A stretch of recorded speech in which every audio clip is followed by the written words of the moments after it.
illustration of which is, and how timely, the priest the church needs to survive. Boy, talk about timely. Do we ever need good priests? Let's start with a prayer. Let's say the Hail Mary. In the name of the Father, the Son, and the Holy Spirit. Amen. Hail Mary, full of grace, the Lord is with thee. Blessed art thou among women, and blessed is the fruit of thy womb, Jesus. Holy Mary, Mother of God, pray for us sinners, now and at the hour of our death. Amen. I'll introduce Kevin in just a moment. And then after his talk, we'll take up a free will offering to make some important announcements about upcoming events, and then we'll have Kevin back for questions and answers. So a little bit about Kevin Wells.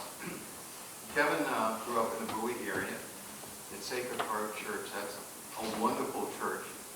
What is unique about Sacred Heart? Well, the chapel up on the hill that you can't see from the road, that's probably one of the oldest Catholic churches in America. And that's where the bishops of the United States had their early councils. And as I understand it, that's probably where Bishop John Carroll, the first bishop of the United States, was secretly consecrated bishop.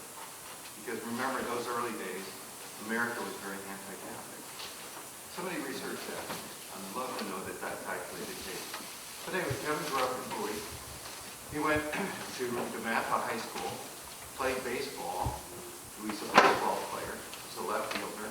Said he wasn't a very good hitter, but he loved baseball. And his life's dream was to become a sports writer for a major league team. And you've got to watch out what you wish for, because God might just give it to you. So he became the sports writer covering the Tampa Bay baseball team.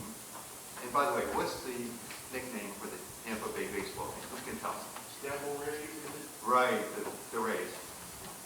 Yesterday somebody said the Buccaneers. That's the football team. But anyway, he got his dream, but then he met the love of his life, and that's part of his story. So, I look forward to hearing his story, even though I've heard it several times. It gets better every time I hear it. Ladies and gentlemen, please welcome Kevin Wells.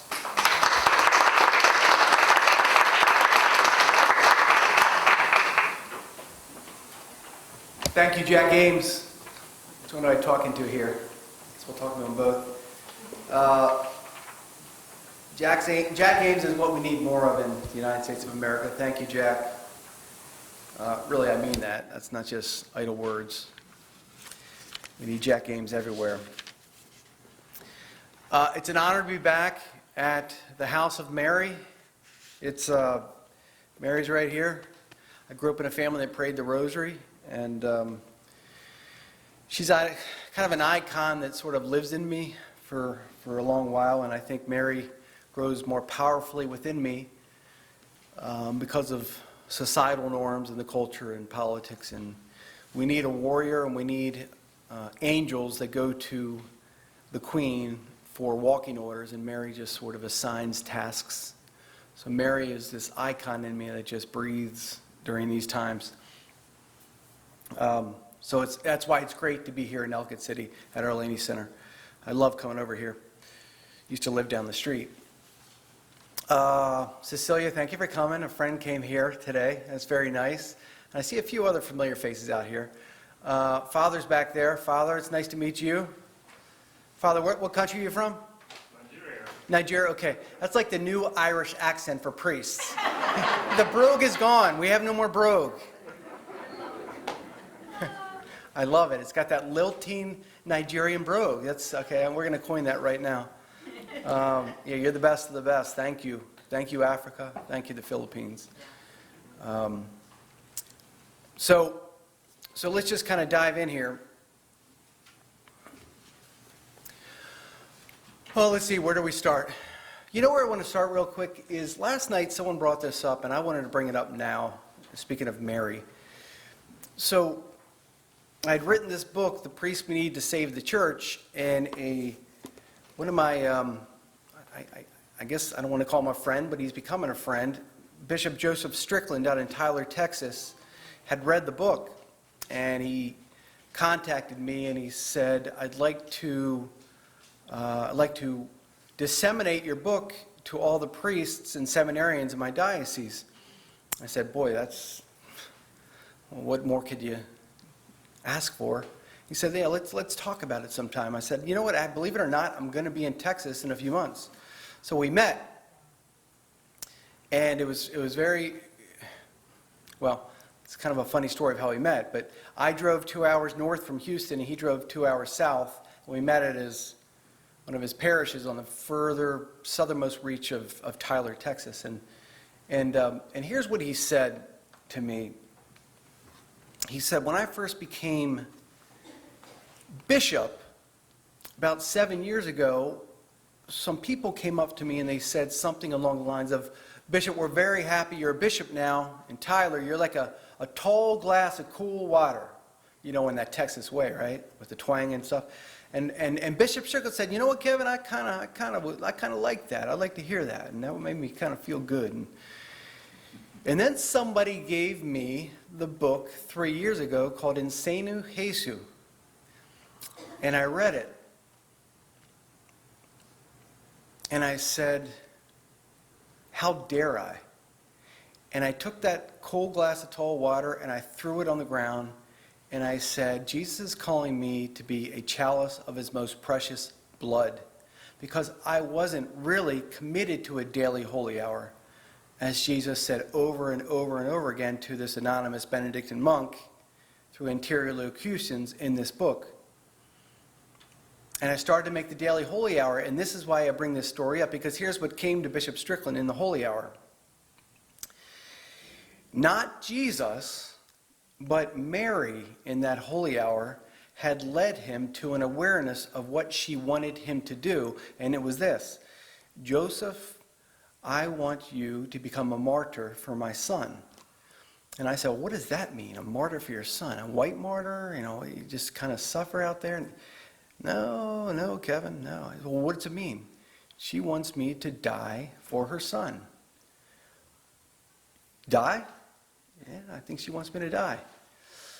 So that was back in, almost a year ago. It was back in November. And I don't know if you've been following Bishop Strickland and what he's been saying since then, but he has made a decision to die. He has amputated from every level of comfort, every level of safety, every level of, let's go a little bit down the middle here. He has gone far, not far right, but far truth, capital T truth, about voting, how it's impermissible to consider voting for someone who stands for murder in the womb and for an aberration in merit with marriage and with gender. Bishop Strickland has come from behind the ambo and said, you can't do it. If you're Catholic, you cannot do it. So, and I think we know where all this is going, right? So, we know persecution in a certain sense is already here.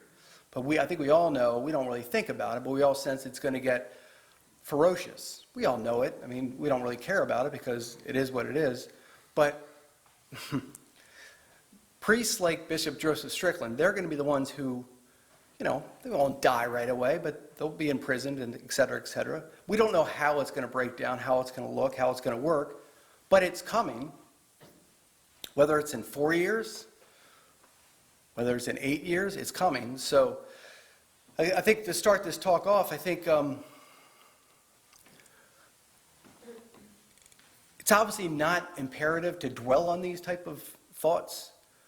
But as I was saying earlier, sort of this icon of Mary sort of lives in me. I think it is probably wise now for folks that love the faith to sort of build an icon within them of maybe their favorite martyr, whether it's Thomas More, who lost his head because he was the only one that said no to King Henry VIII, and visit Thomas More a couple times a day in your soul, or maybe Bishop Fisher, sort of Thomas More's wingman back then, or whoever it might be, because if we're not going to visit that icon of someone who died for the church in millennia past, then when it comes to us, we're going to be trying to white knuckle ourselves through, but we haven't been visiting this icon. Now, I know there's folks in this parish, in this church right now, in this chapel right now, this beautiful chapel, who prayed the daily rosary, and that's what can we do better other than receiving the sacraments, receiving the Eucharist? So we're there, but I'm an old Irish sports writer. I'm an old Irishman. I like to write. Maybe that's why I think about these icons that live in me. It's sort of like when I pray the rosary, you sort of carve out these landscapes of what the Annunciation looked like, or what the Visitation looked like, and what was it like when she was going up into the hills. Was it actually steep, or was it kind of a gradual incline? So you build these sort of landscapes in you, and you build these landscapes now of what martyrs looked like. So I just want to throw that out. Where's Christine? Is there any waters out here? I want to just water. Thank you very much. Yeah, thank you. Is it too early? Is it too early for beer?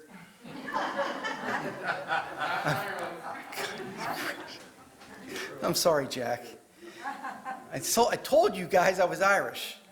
So I'm sorry. So It's 5 o'clock in Ireland. So listen, let's get down to it. Thank you for coming. I wanna just say that I love my faith, and it was one of the reasons why I fell in love with my girlfriend, Krista Strollo, who I met in 1996 in Lakeland, Florida. She told me, I was in the middle of the Bible Belt, 0.2 Catholics in the entire city. And I met her, and she said not only was she Catholic, but her family owned the 2 Italian restaurants in town, and that she liked horses.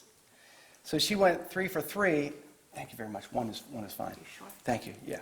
Thank you very much. And she liked horses, and I liked going to the racetrack, so I said, okay.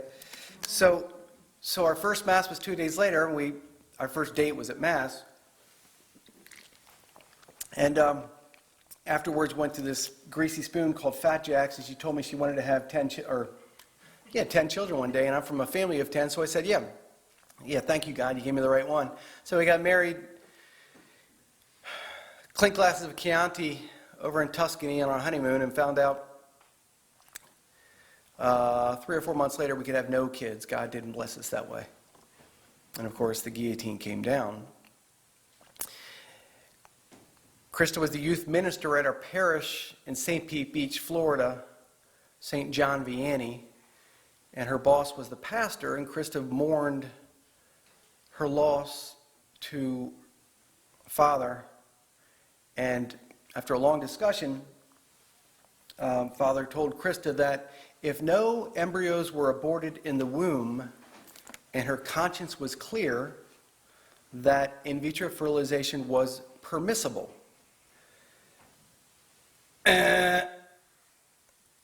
No, it's not permissible under any conditions. Thank God my parents tried to raise us in the faith, and it's one of the things that I kind of learned through 16 years of Catholic schooling, and I sort of understand it was a rejection of God's natural law and a creation of how God intended life should happen in the womb.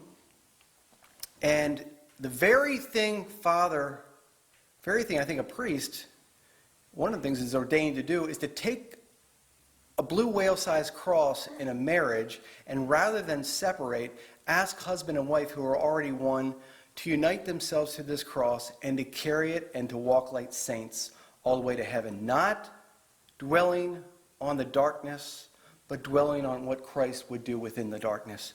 The very thing he did. He drove a canyon into our marriage by injecting a lie into our marriage. And Krista became a Hatfield and I became a McCoy. And when she walked in another room, I was happy. And when I walked in another room, she was happy. It was not like the honeymoon in Tuscany. We lived on the Gulf of Mexico. In the backyard was the water, and it was beautiful. And used to get home from covering Tampa Bay Rays and just fall asleep in the hammock back there and used to watch sunsets. And that was no good anymore. You look out in the water, it was more like drowning waves, and the sun was just sweaty and just was uncomfortable, and all of a sudden Florida lost all its luster, and I really didn't care about writing anymore, and Krista really didn't care about riding horses anymore, and one day I said, it's time to get out of here. This isn't working. Our marriage is supposed to be the greatest time of our marriage, and it's horrible. Will you come home to Maryland?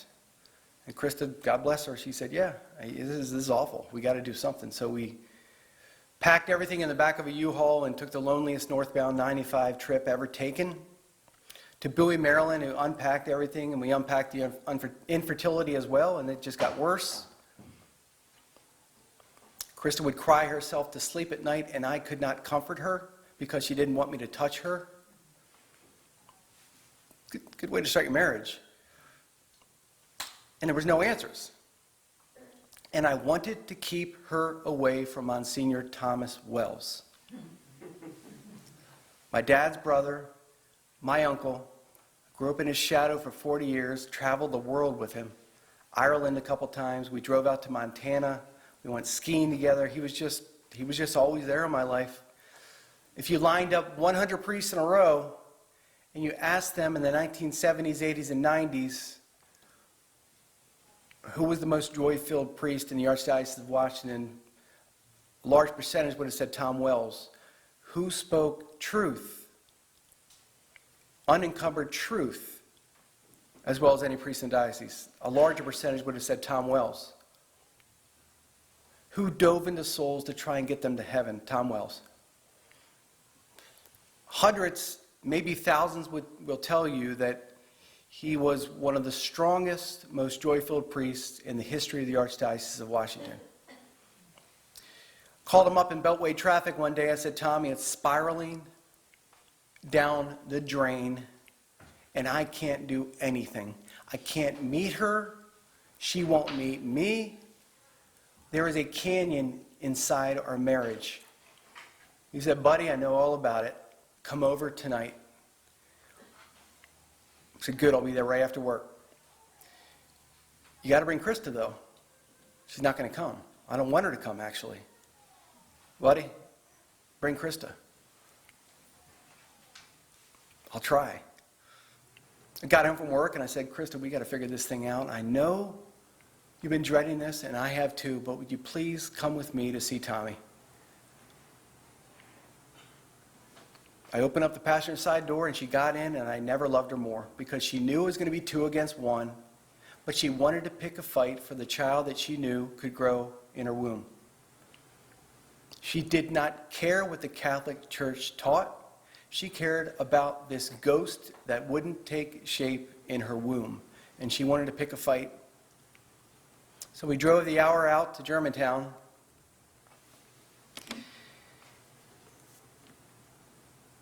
Beautiful night. So Tommy, did anyone know Tom Wells? Okay, no one knew him. Tom Wells, as I said, I knew him well. He had a way of mocking me, and I had a way of coming right back at him. And I always remember pulling up in this little parking lot behind his old rectory.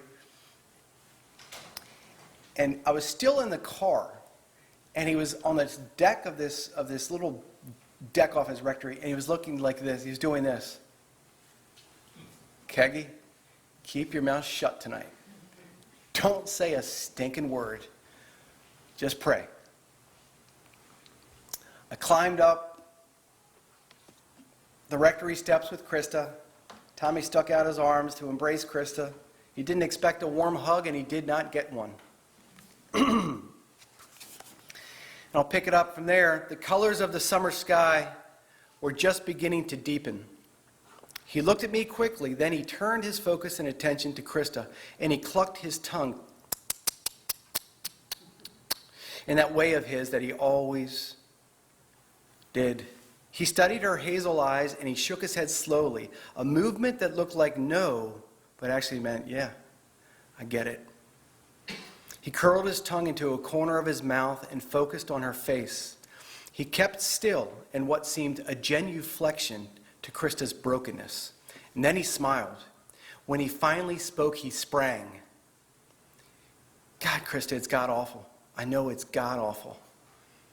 Krista's icy facade broke and tears came at once, and Tommy's eyes went watery, though he kept smiling. He seemed to know something that we didn't, and he kept shaking his head. Then he turned our world upside down. You guys have no idea how lucky you are. You've got no idea, do you? He picked you two. He picked you two, you see? He gave you his cross. He's asking you to carry it with him. And in just a sentence or two, he brought us to Golgotha, to the foot of the cross, where for the first time in months, a pinhole of illuminative light finally shone through. Tommy's words could have seemed ridiculous, cruel even, but the surge of warmth that we felt told us there was order in them. He sensed a sudden opening in our wound, so he stepped further into it, enlightening us on the inside-out, illogical way of God's love. For months, we had found our cross of infertility revolting and unbearable, a blanket of thorns. Tommy insisted on telling us that what we regarded as diminishment was actually pure gift. Of course it's miserable. I know it's miserable, guys. But you guys got to see this. There's so much goodness in it. He had straightforward opinions and a zeal for untangling problems by rolling out the cashmere blanket of Catholic truths. The storehouse of dogma and doctrine sanctified by time and lived out by saints sparked the countless leaps he had taken into souls down the years. Tommy proposed that even within God's mysterious plan for our marriage and its seemingly permanent childlessness, we should bend our will entirely to his, no matter how disregarded our actions seemed. This was the mystery of the cross. Christ's love subsumed all heartbreak, rage, and desolation and gave it inexorable purpose. Walling ourselves off in a catacomb of self-pity served no purpose, and it would cave in on us anyway. Tommy encouraged us to set blister-shouldered Simon of Cyrene free to beat the path back home. It was our time now to bear the full weight of the cross, our opportunity to resign ourselves to God's mysterious plan. He did not soften the ground for us. He asked us to walk it like saints. Then Tommy said the unsayable. Infertility was the complete measure of God's love poured into us. This is what Catholic priests do. They take things and they flip it inside out and they say, look at what God's doing. Look at what God is doing through this abomination, through this guillotine, through this horror. He said, I know you guys are in a cave. And I know your sister's pregnant, and your cousin's pregnant, and your neighbor's pregnant, and that's all you see is pregnant girls, and you can't have a stinking kid. And I know it's dark and it's dry. But in that cave, look for that pinhole of light. That is you understanding he's there. You walk towards that light. Even when you feel like there's nothing there, you walk towards it. And I promise you this.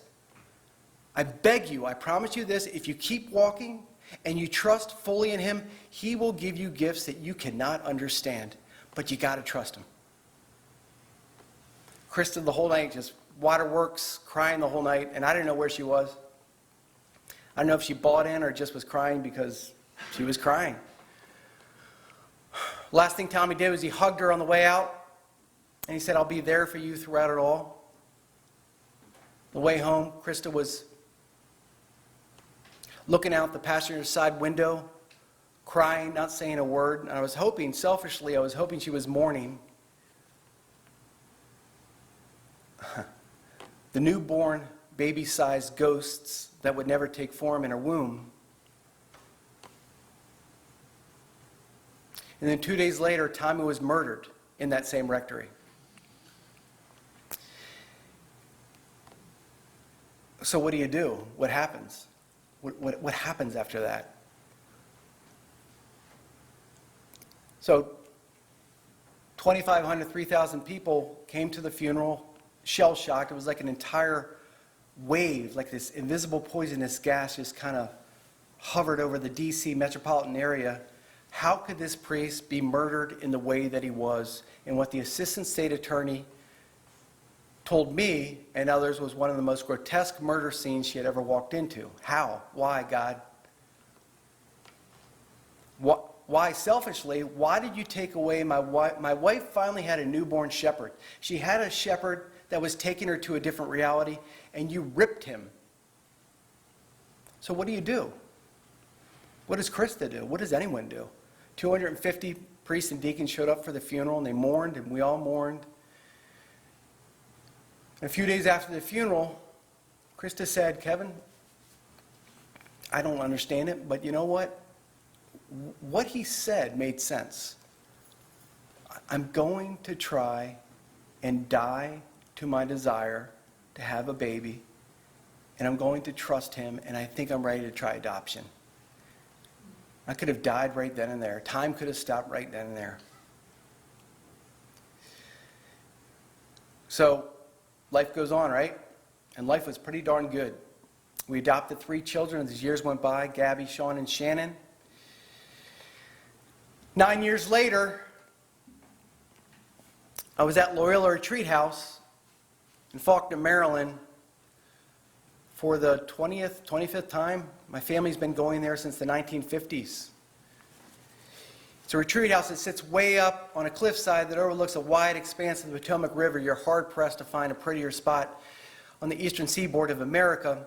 And I had just turned 40 years old, and I think because I just turned 40, I threw my bag into the room, and right after that, this pricking awareness followed me around wherever I went. I don't care if it was a confession, or was another talk by a priest, or was it adoration, or I don't know, or just walking around the 250 acres.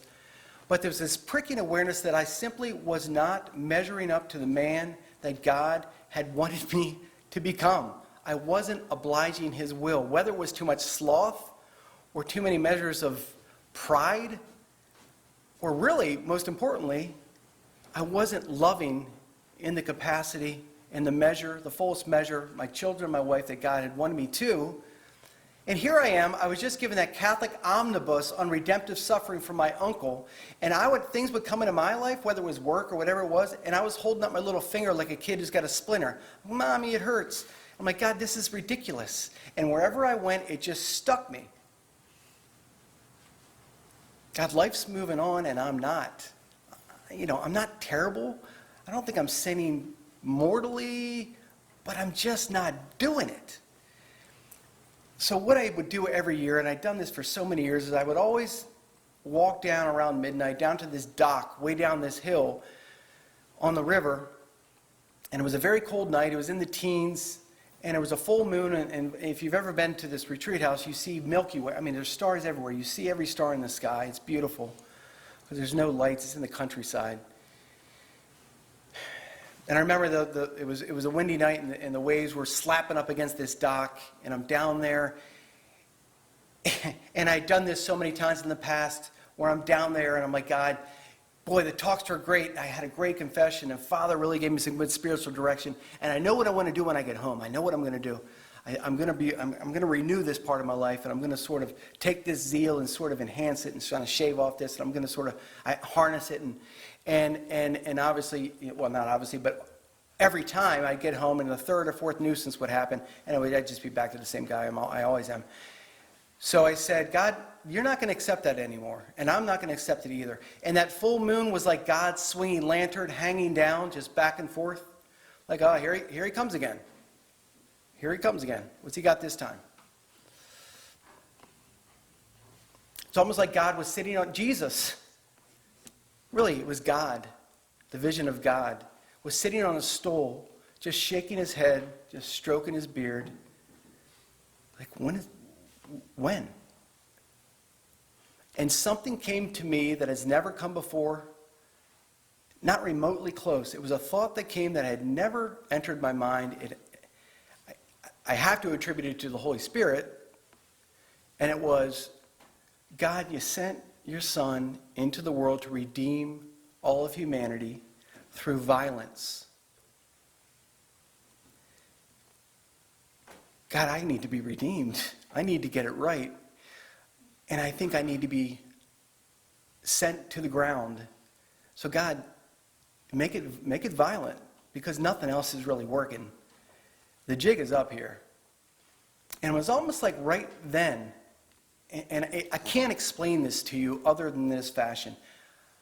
My parents had raised me in such a way that when you petitioned God in this capacity, in this way, that I had just walked into something of consequence, sort of a wilderness of consequence, where God would always answer this type of prayer. So as I made the prayer, I knelt down on the dock, and this warmth, it was a cold night, this warmth just kind of came into me. And it was a knowledge that on the other end of whatever God chose to do, a humiliation, mental, physical, whatever he wanted to do, on the other end of that, after I kind of got through, maybe that's where the measure of me needed to be. And I felt a warmth. Walked back up the hill, slept well, and it did not leave me when I got home.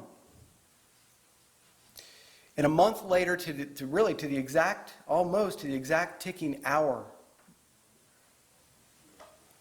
it felt like somebody had taken a tomahawk and thrown it into the back of my skull. I had a brain aneurysm, an arteriovenous malformation. And they rushed me to the hospital, and blood was drowning my brain. A lot of people that have this form of aneurysm die instantly.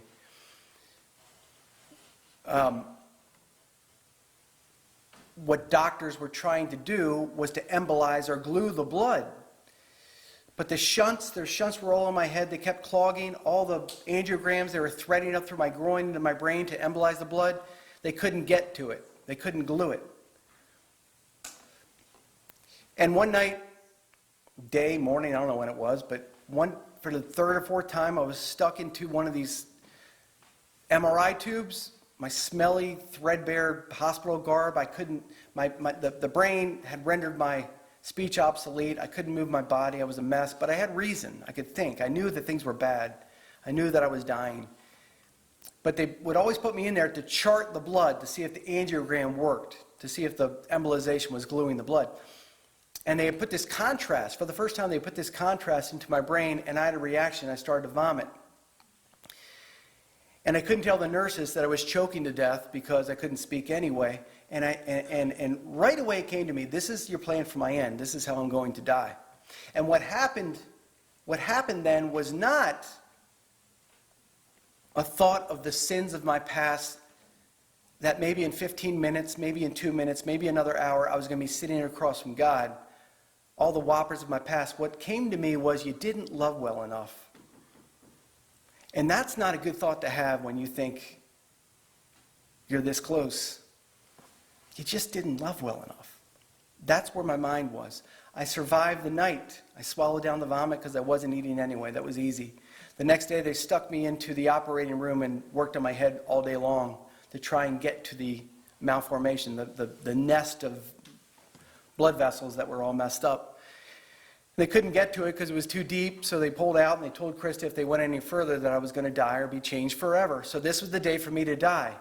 So Krista called up my uncle's best friend, Father Jim Stack. When my uncle was murdered, actually I'll say this, 2 days before my uncle was murdered, his dad died. So he had lost his two best friends in the span of 48 hours. And Father Stack fell into a hellacious depression. Father Stack, life of the party, an old boxer, an old weightlifter, looks like an athlete, a big jock. Everyone knew it. His parish knew it. His secretary knew it. His buddies knew it. Everyone knew it. They always thought, oh, he'll snap out of it. It's bad, he'll snap out of it. He not only didn't snap out of it, but Satan kept coming in.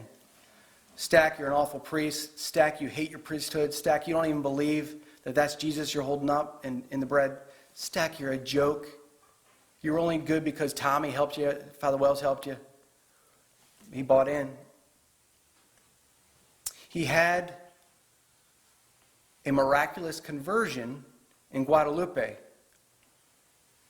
where Mary said, I need you to become a minister of healing. It was like a lightning bolt.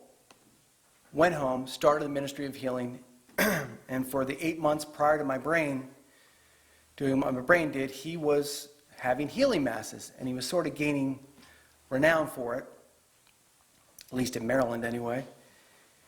Krista called him up, you got to get up here. I heard about your healing ministry. Oh, yeah, you did? Yeah, Kevin's dying. All right, I'll be there in an hour. So he picked up his friend Mary Pat Donahoe, who helped in his healing ministry, and he drove up. And if he was here right now behind the microphone, here's what he would say. He'd say, when I went into Kevin's neuro ICU room, it was dark and it was cold. And I went up to his bedside and I knelt down and I said, Kevin, we've been praying the Divine Chaplet on the way up here. And we've been calling on the Maryland saints and American saints, Mother Mary Lang, Elizabeth Ann Seton, John Newman, Damien Amalekai. We're calling on all the locals. Who can we have intercede for you now? Because we know that saints can intercede and save us. And I was incapacitated. I had just had brain surgery. I was out. And he said, if he was here right now, what he would tell you is, I opened my eyes and I said, bring Tommy down. I need Tommy now. And he stood up like a V8 moment and he said, my God, of course. So he went to the foot of my bed with Mary Pat and he said, hey Tommy, he's calling on his best friend, right? Hey Tommy, your nephew Keggy just asked you to save his life. You got to save it now or he's going to die. You need to save Kevin now. Ask God to bring healing. And if he was here right now, he would say that what he saw was popping lights sort of surround this dark, nasty neuro ICU room. And the temperature of the room changed from a cold to a warmth, like when you come in from the cold and sit by the fireplace, an all-encompassing warmth. And as this was going on, I didn't know what was happening. My entire 4, 5, 6 days in the hospital was miserable with pounding, paralyzing headaches, with full body pain. But what was happening, and I did not know it, but from right here to my abdomen, I felt this strange, all-encompassing warmth. I can't explain it. All I knew was, I think I feel good right now because Father Stack's praying and I know him. Like sort of an emotional kind of thing. Like, boy, I actually feel good. This is weird. I haven't felt like this since, but I guess I'll just let him keep praying. But it was something far deeper than just a warm feeling.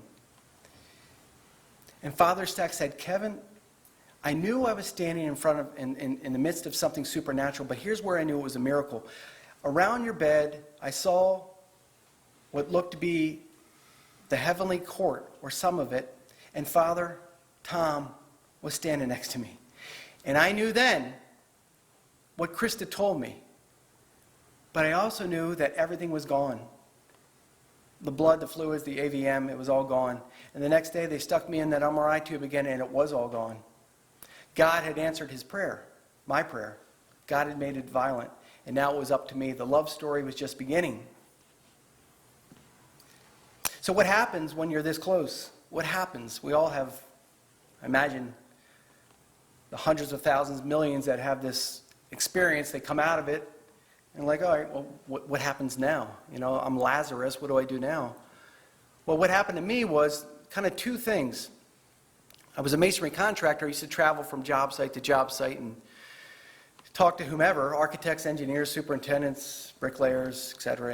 And I stopped seeing sort of bodies like I'm seeing you right now. I started to see souls, really just souls. I started talking to people like they were souls and not bodies. And the other thing that happened was at Mass, Sunday in, Sunday out, from behind the ambo on the altar, I saw what seemed to me to be rather than a bridge to take me to heaven, but sort of a damming up of what I needed to become holy.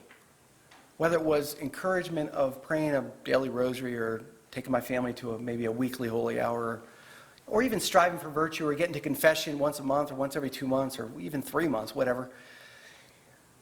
There was no talk of Mary. And guys, I don't come here to denounce or demean anyone. I just need you to know that there was a contraception of all the things that I loved. 2,000 years of what my dad and mom tried to throw into me, and my 7 brothers and sisters, all of the glorious thing we do as Catholics to attain eternity. Fasting, mortifications, the rosary, striving for virtue, being an ambassador of the gospel. It was a contraception of it. And when there's a contraception, when there's a void, we know what happens. Somebody steps in and we know who it is. And this thing kept rising in me as an old sports writer, as an old author. Boy, I'd like to tell priests what I think. I'd like to encourage them. I'd like to urge them of what I desire. And I would have conversations with my pastor and associate. I was there for 17 years, so priests would come in and they would go, and priests would come in and they would go, and it wasn't really changing. And this thing kept rising in me. 3 years, 4 years, 5 years, 6 years, 7 years. Kevin, just tell them in written word of what you think. And I kept shutting it down, because how arrogant of a member of the laity to tell a priest how to be a priest. How cocky, how presumptuous, how judgmental. If I judge anyone, I go to hell. It says in Scripture. So I shut it down repeatedly. Then one day I figured out, my gosh, it's not that. It's just telling a priest for what you thirst. And when I finally figured that out, that there was no judgment here. They could receive or reject. It doesn't matter. I'm just proposing. I worked with 3 brothers and my father in this family business. I said, I need to take sabbatical. I'll give you 8-month notice, but I got a book to write. Like, what are you talking about, man? What are you writing a book on? I said, well, yeah, I'm going to write on priests. No one's going to buy that thing. I'm like, yeah, you're probably right, but I'm going to try it anyway. So the way it works in Catholic publishing is you write 3 or 4 or 5 chapters and send this proposal. And so what I had done to prepare is I read a lot of biographies on some of the great priest saints in the history of our church. John Vianney, Philip Neri, John Bosco, Damon of Malachi, John Paul II, Maximilian Kolbe. Who else? John Newman. I wanted to see what they did, how they became paragons. Then I wrote these chapters and sent them off, and then about between a month and 2 later, all the publishers got back and said, we don't want your book. And I said, well, what's going on? What's wrong? Is the writing bad? What's that? Yeah, you can't tell a priest how to be a priest. I said, I know. It's kind of what it's really. I tried to write it from the perspective of what I thirst for. Yeah, we understand that, but you can't. No, you can't. It rings too much like you're telling a priest how to do his business.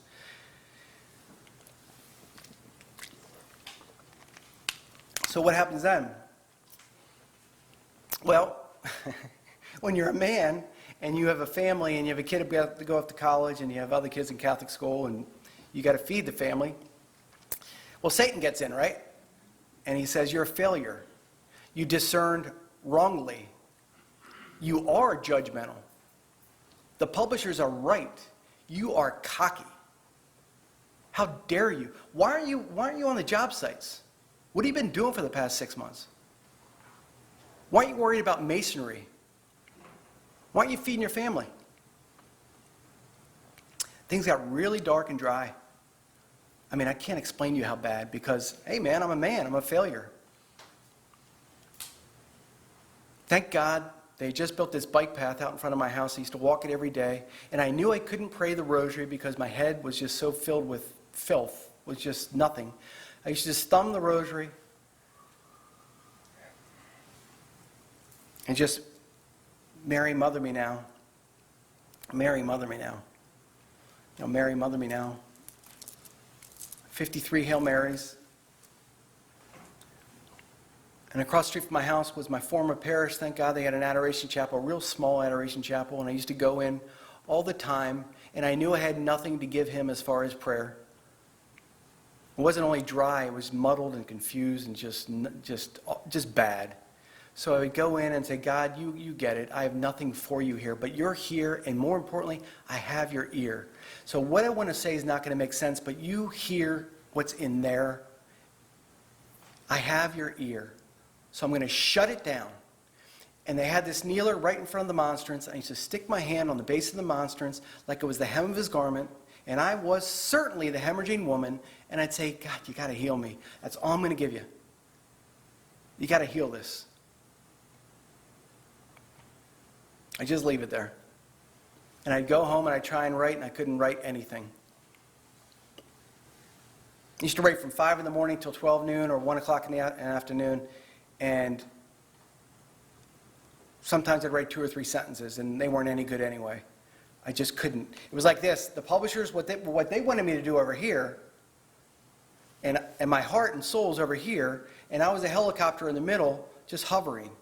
How do you make it fit? How do you make it fit? How do you make it fit? I couldn't make it fit. And something providential happened. 2 people in the span of a week, Father Dan Leary and a reporter for the National Catholic Register, called about 3 or 4 days apart, and they said, we heard what you're doing. I encourage you to see a priest named Monsignor John Esseff in Scranton, Pennsylvania. Who's that? Don't worry about it. You need to see him. Monsignor John Esseff received a bilocation from Padre Pio in 1959 in Italy. He was Mother Teresa's confessor and spiritual director for 7 years overseas, until Mother Teresa said, John, it's not your job to feed the poor. I know you think it is. I think you need to go back to America and form priests.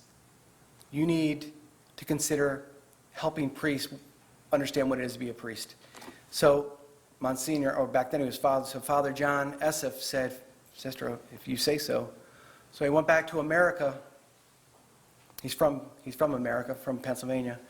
And he started to travel seminaries all over the country. And he said, Kevin, after I drove the 5 hours out to Scranton, he said, Kevin, what I saw in these seminaries, not all of them, but too many of them, what I saw was seminarians that were not devoted to Mary. They weren't praying the rosary. I saw seminarians who were not praying. And I saw seminarians, some who did not believe in the Eucharist. And I saw that seminaries, in a certain sense, were the sick womb of Holy Mother Church, where if you were strong and intentional and wanted to be a saint as a priest, you were going to be aborted in the womb. You were going to leave. They were going to find a way to just get you to leave.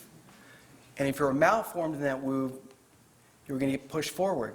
He said, Kevin, you got to keep writing the book, because those seminarians are today's priests. Father, you don't understand. Nobody wants it. I can't write anyway. I'm stuck. Kevin, you gotta trust me. You gotta keep trying. You gotta write this book. There's a little pinhole, like that cave, that little pinhole of light. Maybe I should keep going here. Maybe I should keep going. Went back home, tried to write, nothing. 2 sentences, 3 sentences. Wake up the next day, go in the office, erase them because they were no good anyway. Then something remarkable happened. The Washington Post broke a story about Ted McCarrick. And then the Pennsylvania grand jury report story came out, and the scandals in Central America, and Carlos Vigano's 11-page letter saying that Pope Francis knew about the scandals. And the publisher started to call me back, and they said, are you still working on that book? I said, kinda little. Well, why don't you send back what you got? And then the president of EWTN called, the former Dan Burke. He said, I heard what you're doing. Can you send what you got? I sent it to him. He said, yeah, this is what I think the church needs now. So he published the book, and on the feast of Our Lady, the Assumption, the book was released. And within a few months, really priests from all over, not the country, but all over the world, were contacting me. And one of the first priests that called, I'll never forget, he was a priest from England. He was Anglican. He wasn't Catholic. He was on the shores of Walsingham, wherever that is. And he said, somehow your book ended up in my rectory. And I want it to be like this Vianney that you keep writing about. I was always in the chapel praying. I was a hard charger. I was after saving souls. My brethren started to poke fun at me. They said I smelled like incense, that I was a church mouse, I was always in the chapel. And I bought in, and I took my foot off the accelerator, and I became comfortable. Kevin, I don't know how this book ended up in England. I don't know why I read it, because I knew, in a certain sense, it was going to shame me. I read your book in 2 days, and it will never be the same. Your book, not my book. By the way, the pages in this book, guess who wrote the book? When I was in adoration with nothing, with my hand on the hem of the garment, on the base of the monstrance, Jesus was throwing this book into my head. So when the story broke and EWTN called and said, finish the book, on a Monday I'd write 1,200 words, on a Tuesday 1,600 words, on the next day 2,300 words. Jesus Christ wrote this book in adoration when I was a dead man. When I had nothing. Mary, mother me now. Mary, mother me now. Go to my son.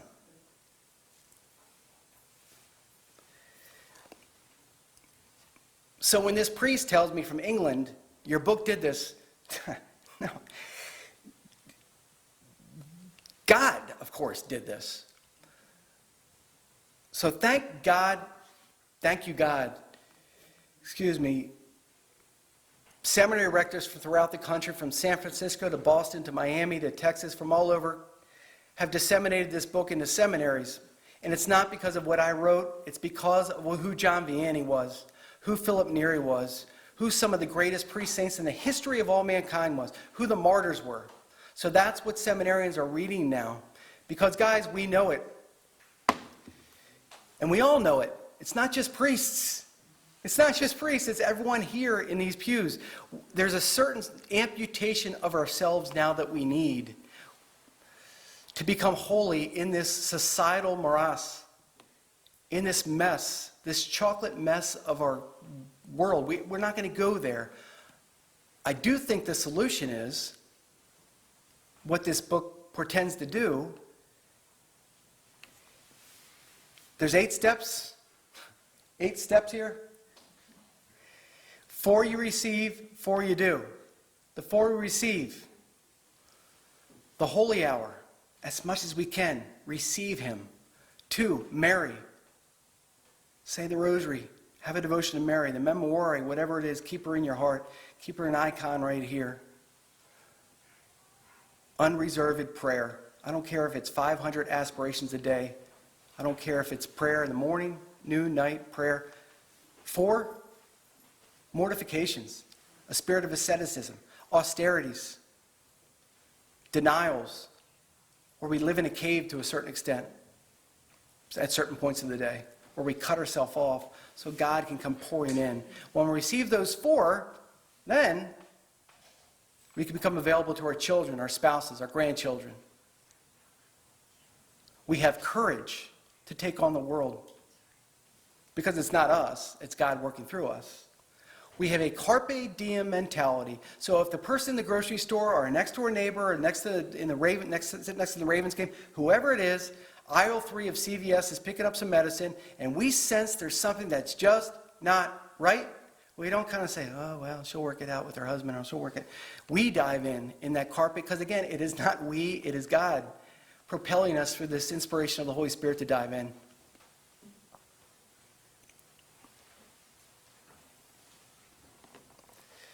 So, that said, I'm going to wrap it up here and sort of turn it over to Jack. But the one walking order I'll sort of beg you on here is if you sense in your pastor or your associate a reluctance or a tepidity or a flat-footedness to give you 2,000 years of these sacred heirlooms that Jesus whispered into Peter's ear and has been passed forward by the mystics, by the church doctors, by the martyrs, by the saints.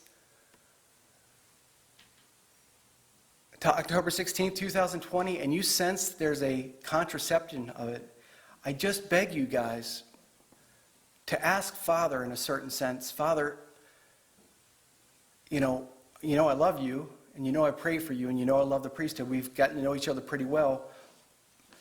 But in a certain sense, if you're not demonstrating holiness for me, then I'm kind of straitjacketed in a certain way, in a weird way. And if you're not showing me courage in a certain way, then I'm kind of hampered from being courageous in society. And if you're not going to speak out against these things in the culture that are pulverizing my kids and my family, and you won't bring it up, Father, I do not understand. Because once you demonstrate holiness for me, then I can demonstrate it to my kids and my wife better. But I'm looking to you, Father, and I love you, and I'm cheering you on, and I'm urging you on. Amputate from this way of comfort and safety. It is no longer permissible in this world.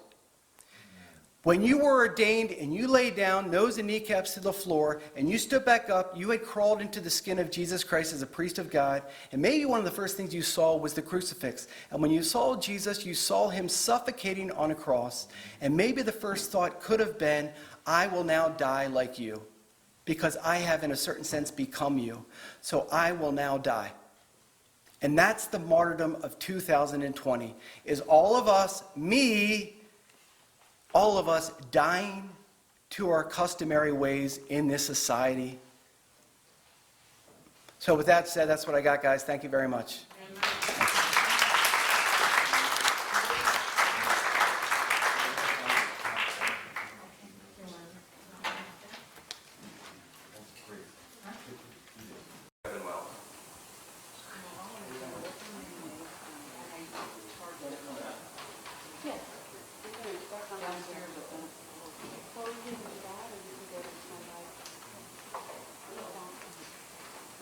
Who has the first question?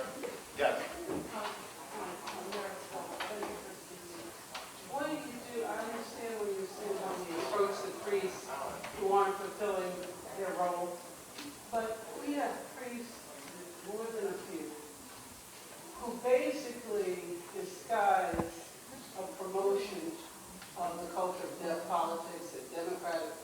I've listened to homilies where the only thing he did say was, just don't vote for Trump. So we can, you tell us, we can say, you're not doing that, but that takes a lot of courage when priests have power and authority, and they kind of, a priest told me when I asked for this divine mercy picture that my father gave before his death, he has it on the way, and I said, we bring that up, and he made a joke. He said I was blue, he thought I was a blue hat wearing crazy or something, and we put another, these priests, and we don't have it. I'm trying to talk to the authorities and maybe, because this one can have the other thing. But what do they do?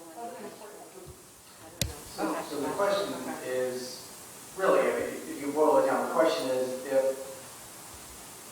the pastor or the associate, and I think we're talking more about homilies maybe, okay, and what he might be doing is steering away from maybe natural law teaching of the church, whether it be on marriage or life or virtue.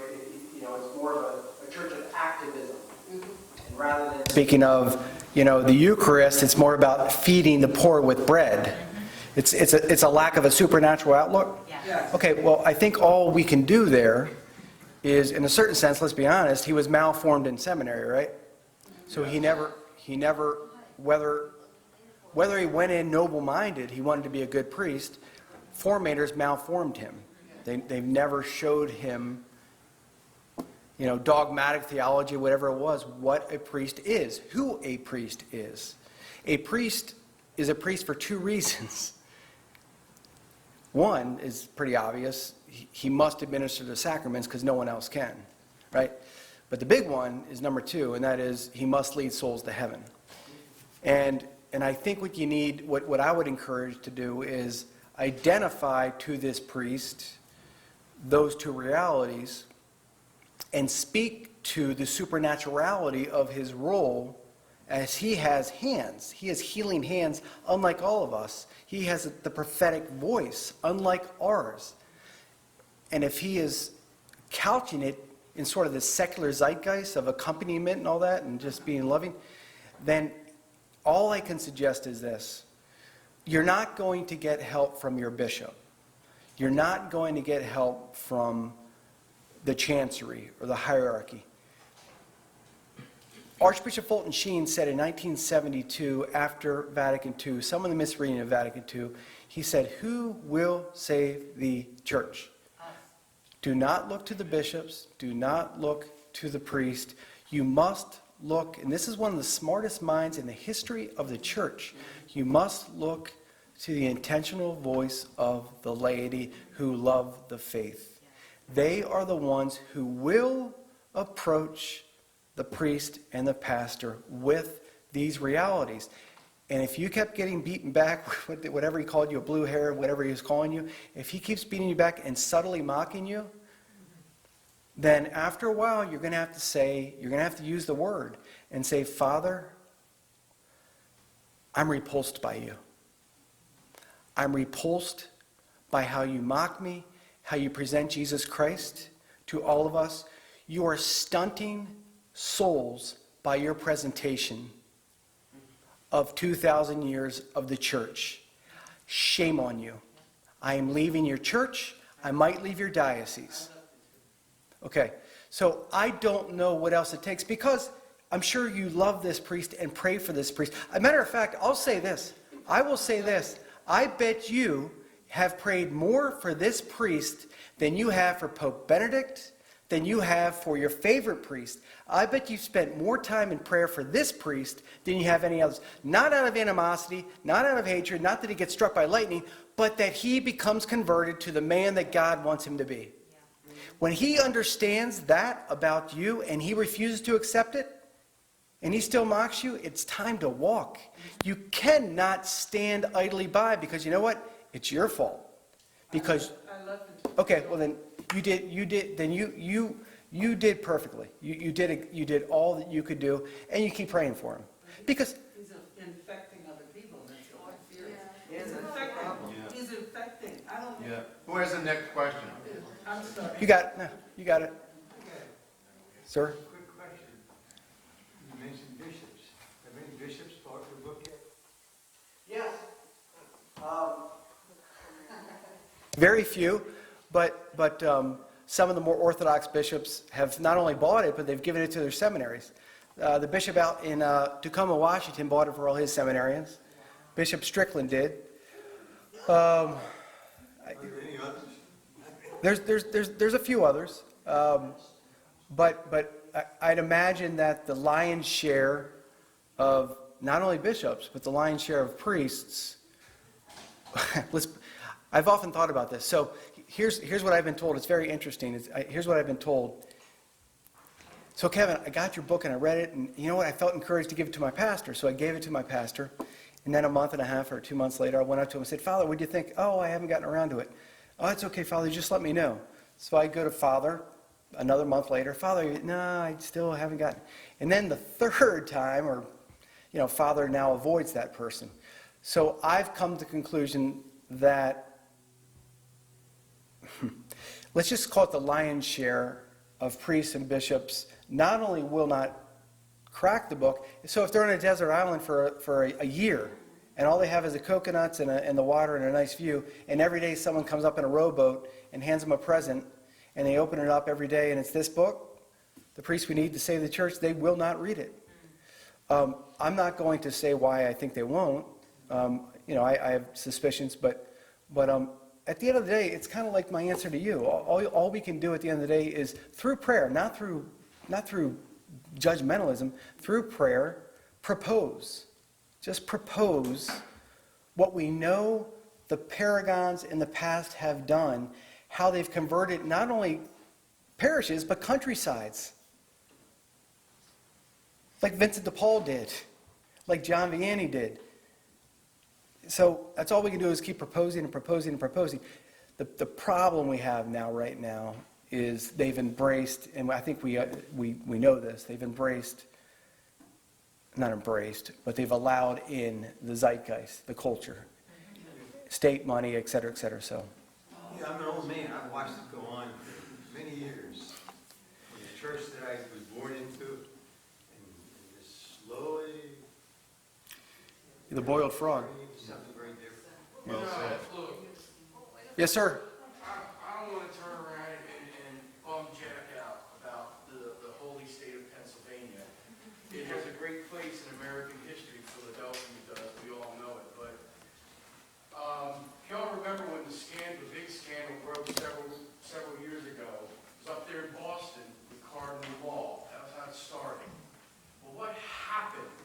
What actually happened? People got up by the scores of hundreds and thousands and went and protested outside Cardinal Law's residence. They made their feelings known until he had to step down and until ultimately he had to flee to Rome to avoid being prosecuted here in the United States.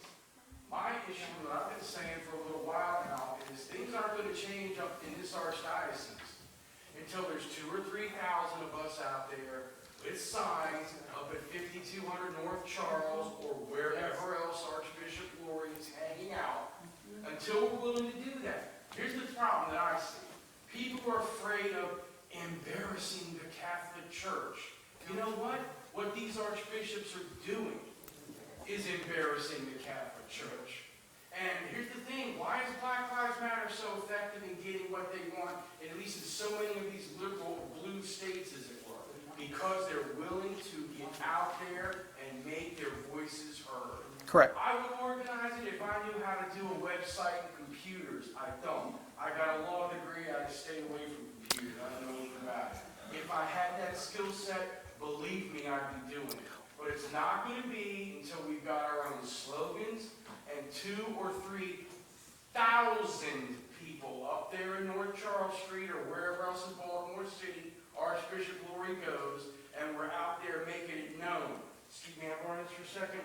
When I see this right here, this business about this Father Muth or Muth or however you say his name, he should have been out of that St. Matthew's 2 years ago.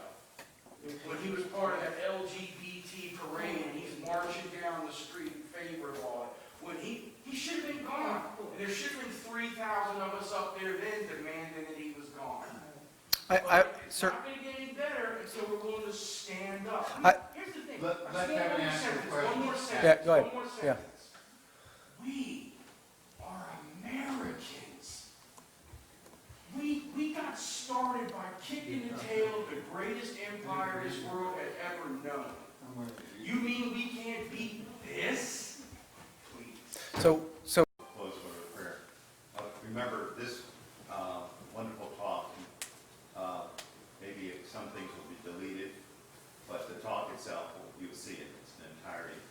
It'll be posted on our website, and you can then hear Kevin's talk tonight on Facebook Live, or go up to St. Bartholomew's in Manchester and hear it in person. Thank you all for coming. Oh, one very last thing. Don't forget about tomorrow, that wonderful funeral for baby Philomena Grace. It'll be 10 o'clock at Christ the King. Nothing like this has ever happened in the Pearl Lake Movement. And Bishop Joseph Coffey will be the celebrant.